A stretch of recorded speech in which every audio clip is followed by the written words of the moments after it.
Welcome to Start to Finish Motherhood, a podcast for those thinking or already single mothers by choice, just looking for practical advice for navigating life's relationships. When you decide to have children on your own, it doesn't mean that you're completely alone. I'm Aisha Jenkins, and I'm partnering with you every step of your journey. This is one of those rebroadcast episodes that I decided to sprinkle in to this season because I thought it was fitting for the times that we're currently living through. Take from it what you can and leave the rest. Enjoy. Hi, everybody. I'm so excited to finally get back to travel planning. I am hoping to take a few weeks off next summer with the girls to do this wonderful trip. Next year, my oldest will be 10, my youngest will be 5. And so I finally feel like it is doable.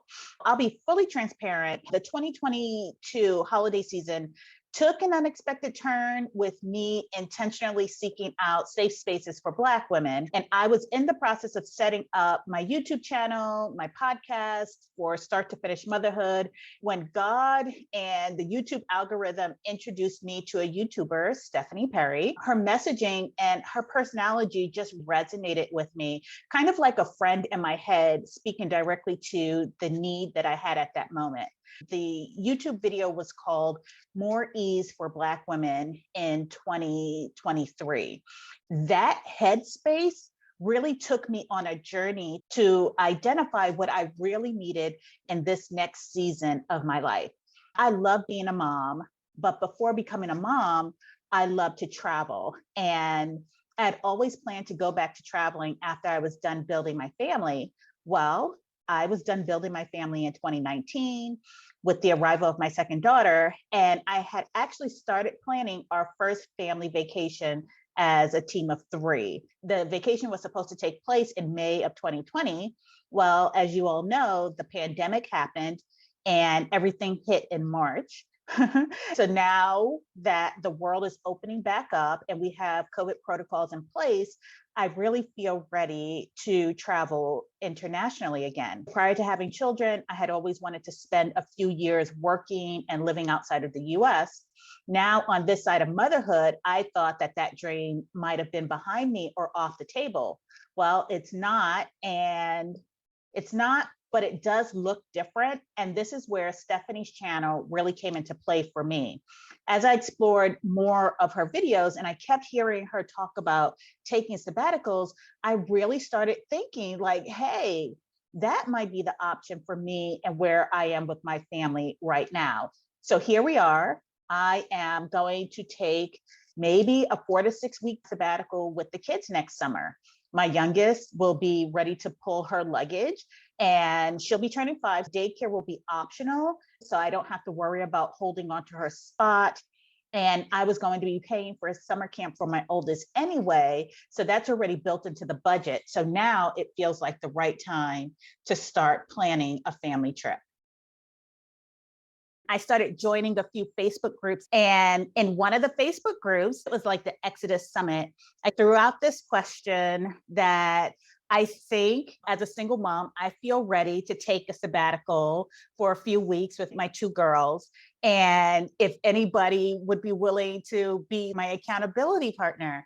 And then my guest said, yes, I've done that. I've got a kid that is school age. And so, yeah, you could do this. I was so excited to now put everything together and get you on because I'm there. And when you're there, you're ready to start planning, you're ready to start moving. And while I'm planning this for next summer, a year to plan might seem like a long time, but it really isn't. With that being said, I'd like to introduce my guest, Jazz. If you can go ahead and introduce yourself to the audience and tell us a little bit about yourself, your experience, your family structure, and then we'll jump right in. Hi guys, I'm Jazz, a Black expat mom. I am located in Atlanta, Georgia. I have 2 kids and I just traveled with one. My daughter, our co-CEO, is Adenike, and I have a son that's 21 years old that's at home doing his own traveling and in school. So most of our travels are with just Adenike and I. I want to take a step back for a moment. And while I can't do travel for extended periods of time, like living extended periods of time outside of the US, what really drew me to your story was that you have taken your summers. And I think that that's where I'm at. And you're like, I take my daughter, every summer. So now I'm curious about what that looks like for you and where you actually got the idea that, hey, I could do this thing, called a sabbatical. Okay, so the first part of how I got to the summer was the summer of 2020. Camp was limited. Like summer camp was limited. Like I said, I live in Atlanta. I'm not going to have no kid at home. Like, I'm bored. That's going to drive me up the wall. She has to be active. And camps were limited. She was already with like virtual learning half the school year. So when I started to look at the camp registrations, it was also expensive, almost $300 a week for like space camp, dance camp. You had to transport them. They weren't all day. The odds adding up. You had to hurry up and register. Like only were allowing 6 people. So that was one of the reasons I started to look for something different. The second was I was going to go on FMLA. I was experiencing severe migraines. I had to see a neurologist. I was on medicine, and I knew my job situation, I needed a break. The third thing was in February 2020, my aunt passed away suddenly from cancer. She was in Dallas, Texas. And that year before the pandemic started, February 2019, I found a flight, $250 to Spain, and I begged her to go, and she did not go. And me and my best friend, we ended up going, and then she passed away. So I had a multitude of reasons to try to say, this just can't be life. It's just not this. It's not just working. Now we're stuck inside with the pandemic. What's more, I think in my generation is like the American dream. But I always knew that I wasn't going to be a part of the American dream. And when I reached things of the American dream, I still wanted more. Mm-hmm. So that summer, I said, you know what? We're going to go abroad. We're going to go somewhere, because I knew moving abroad or traveling abroad would be significantly less than summer camp with a lackluster experience would be more valuable. Yep. Yeah, you said a whole lot. I think the pandemic really changed a lot of our perspectives on how we're living this life. Like you, I did experience some high stress levels. I call it PTSD. It hasn't been a diagnosis, but as a single mom, I had an 8-month-old at that time, and I had a kindergartner. And trying to do school, trying to keep them alive, trying to keep myself alive, it's a headspace that I never want to get back to. And it was one of the reasons that I actually turned to therapy as well as a means of coping. But it also did change my outlook on how I wanted to live the rest of my life. And so when I got to Stephanie's video, I was like, yes, this is speaking to me at this particular point in my life, post-pandemic, and seeking out safe spaces. I was just like, yeah. So what was on my bucket list before I became a parent that I took off, that I can now put back on because my perspective has changed. Life is too short. And one of it is including my kids in doing not just international travel, but extended, time span of travel someplace else, because I don't want to do the hurry up pace. I can't do that. My body can't tolerate that right now. And I think the girls would really appreciate having that time to really connect. Okay, so on the same page. So I think my second question to you in the group was how. I'm already at the point where I'm motivated. I think I could do this. And then I threw out to the group, like, how are we doing this, right? Are we quitting our jobs? Are we taking like longer vacations? How are we finding the time and the resources to do this? And your response was awesome. So you had a job that was London-based, and then you worked your job around your vacation time with your daughter. Yep. Okay, so that was in February. My aunt passed, so February, March, April, May.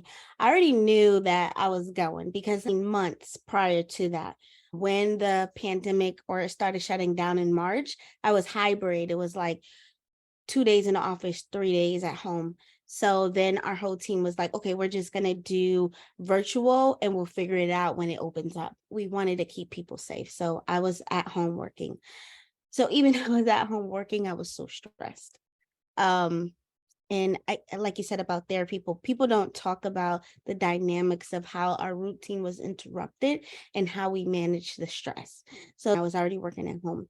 So I was going to leave that job or go on FMLA. My doctors advised me, like, you have to take out stress somewhere. So in that time, I was interviewing for this gig, and I was interviewing, let's say like it was a 6 months interview process, but this was an interview because I was to move to London. Well, first I told him, I'm going to be in Mexico for 2 months. I'm working remote. Is that still going to work for your team? Luckily, 2 years later, I'm not even on any migraine medicines. Good. May have an occasional migraine. So I let them know. So London is about 5 hours from Atlanta and 6 hours from Mexico. So how I made it work was I had to wake up early. Everything's a give and take. So I was waking up 5 o'clock in the morning, 6 o'clock in the morning, to be in alignment with my meetings on London time. So it works because my daughter was still sleeping. Now I let her stay up real late so she could sleep through. So by the time she woke up and we were in our hotels, we had breakfast with my laptop by the pool. I would work a few hours, just get my immediate stuff done. We would go out and explore Mexico, come back, put her to bed, and then I'll work a few more hours. So I had a lot of flexibility with the time difference. So parenting hack, this is something that I do sometimes where I let the kids stay up a little bit later because it will make them sleep a little bit longer. Yes, parenting hack. So another how, it costs money to do this. It's not free, but it is relatively inexpensive. And a lot of this is going to be in my workbook. I used credit card hacking. So for 2 months, we had 85% of our hotel stays were free. That's a whole nother course to go into, but I strategically, I still had my household bills to cover. It just worked out. It was still doable. But having 85 to 95% of my hotel stay freeze definitely freed up a lot of my financial budget.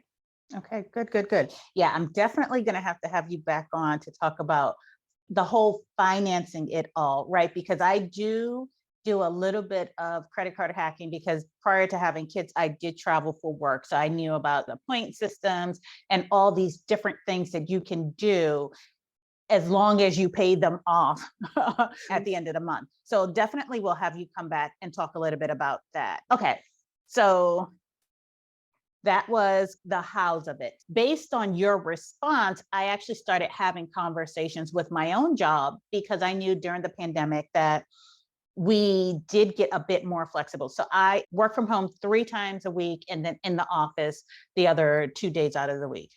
So now that we already had flexible work arrangements in place, I started asking around to some of my coworkers and peers, like, did you ever work outside of the country? Then I got more confident to ask managers that I'm friends with, like, hey, how did this work if your team members did that? So I found out that it was doable, that there were team members in my department that did work off-site while they were on vacation or if they got stranded someplace. So then I got the courage to ask my immediate manager, what are the flexibilities? What type of remote are we? We can work hybrid. Some people do work full-time remote. What does that entail? Like, can I work in a different state? Can I work in a different country? Do I have to be driving distance to the office? Essentially, we're flexible remote. As long as I am not spending like 3 or 4 months someplace out of the country, it's whatever, right? And so the only stipulations is what you kind of laid out around work hours, making sure my team members and project members know when and how they can reach me. And that's it. So wait a minute. I can do this. So if I wanted to take like 4 to 6 weeks, I could do this. Yeah, the manager was like, yeah, I would support that. I was like, wait a minute. I just want to make sure that I understand, like, is it vacation time, PTO? She's like, it's any combination of what. After the first, okay, I would support that, I would have booked my trip. Right. I got asked too many more no more probing questions. Right. There are things in the, in the context of that, because I am a single mom by choice. So that means that I am the sole earner, right? So I can't have any loopholes in there. And then I'm a Black person who's fairly vocal at work and holding them accountable to their racist past. Anyway, so it's just like, I don't want y'all looking for a reason to fire me. I want to make sure that I have what the bounding box is to a T, and email you asking you confirmation that that is possible before I book any trips, because I don't want to come back to no job, but I did like this experience. I'm like, no, you're not about to catch me like that. I wanted to make sure that I was certain about what the parameters were. But now that I'm like, okay, I can get the time off and not have to worry. I just need to let people know where they can find me. I was like, yes, I could definitely do this. And another big thing at the company I was at, they promoted that you can work abroad, any country for 1 month. So the company being based in Europe, it's easy to go to Paris, it's easy to go to France, Italy. They encourage people to travel and work abroad to increase creativity and productivity. See, and I think that that might be the difference between a foreign-based company versus a US-based company, right? Because when you think about diversity, at least in the US, it's just like, that's a competitive advantage if you're a company to have as diverse a workforce as possible. The fact that many companies are not getting that, and not just like, oh, diverse at the lower levels, it's like diverse throughout the entire organization. That's where you get the most creativity. That's where you get the innovation. And the fact that many companies in the US cannot grasp that concept is just eye-opening and astounding. All right, so let's talk a little bit about your workbook. I've decided that I can do this. I've identified what the parameters are in order to keep my 9-to-5 job. What is the name of your workbook and where can we find it? But then what are the next steps? Talk me through like at least the first 2 steps, and then we'll have you back on to talk more about the remaining steps. So you were so helpful with helping me with the first couple of steps. My next question is, what do I do next in my planning? So I know that I can do this. I have the will to do it. I've spoken to my job about the type of remote situation that we have and what parameters I need to work in. So based on your workbook, what would be my next step? So my workbook is coming out in the fall of 2023. It will cover a multitude of travel how-tos with the child. Your next step, one, you want to decide where you want to go. You want to research where you want to go. Different locations require different research, right? That's one. Second, you want to jump into the finances. How much is flight going to cost for 3 people? Return. Are you going to go one way? Are you going to get a round trip ticket? All of that. Steps you mentioned, the finances at home, covering that while you're gone or having paid for that while you're gone, it helps you eliminate stress, not trying to worry about paying bills while you're on your sabbatical. That's helpful. I also have an emergency plan in place. As single moms, as solo moms, it's important to have emergency action plan in place. I also talk about this in the workbook. Is always, I think in financial literacy, is like always have $1,000 saved for an emergency. That is also essential when traveling. And if you have more than one child, it may need to be more of, if anything pop off in this crazy world, I'm on a flight out of here. Right. So you need finances, you need credit, you need something to take place of your emergency plan. So I talk a lot about that in the workbook. So it'll be out soon. I want to be able to touch Black expat moms from my perspective, from living abroad with a grade age child. So I'm excited. Okay, so if you're willing, I'd like to bring you back in a few weeks as I get further in my planning and talk specifically about where to go, because I've got 4 places that I'm thinking. Let me. Okay, so I do have a friend who has casita in San Miguel Allende in Mexico. De Allende. That one. And then I have another friend who has an apartment in Cabo Verde. It's an island off of Africa. Cape Verde. So that's the second option. The third option that I initially posted about was Portugal. because there's a large expat community, and in particular, a Black expat community in Portugal. And then for some reason, I feel like there was a fourth location. I think there was a fourth location. So with all of those destinations, they're all a bit different. You would do your pros and cons, and having cover living expenses, of course, that helps, but experiences you want to have there, the climate. San Miguel in Mexico, I said sometimes it's very windy or cold. It's not as hot as Merida, Mexico is. So the climates, and yeah, I think those are really good options. I'm so excited. I'm so excited. So yeah, so definitely have you back. And you hit on some key things traveling as a single mom. Like, what is our escape plan, right? I'm always like, this is nice, but if we have to flee, like, what should we be planning for? What things should we be on the lookout for if we're listening to local news and things like that? So if you're willing, I'd love to have you back. Yes, have me back. And I even go further, because when I was dealing with those migraines, if I would have passed out, my daughter would need to know what to do, like go to the front desk or, that. So yes, definitely have me back. And I am working on this course workbook. I want it to be your one-stop shop as a mom, having all your bases covered. Oh, I love it. I love it. So Jazz, where can my listeners find you? You can find us on TikTok. We've been putting a lot of effort on TikTok at Black Expat Mom, and Instagram, Black Expat Mom. Well, Jazz, thank you for coming to talk to me, and I can't wait to have you back. All right. Thank you so much for having me. Bye. Thanks for listening to Start to Finish Motherhood with Aisha. If you want to keep the conversation going, follow Start to Finish Motherhood on Instagram, or email me at aisha@starttofinishmotherhood.com. If you love this episode, please share it with anyone who's thinking of becoming a single mother by choice, anyone who's already parenting as a single mother by choice and just looking for advice on navigating it all, or a friend or family member who's looking to support someone else's single mother by choice journey. Until next time, bye now.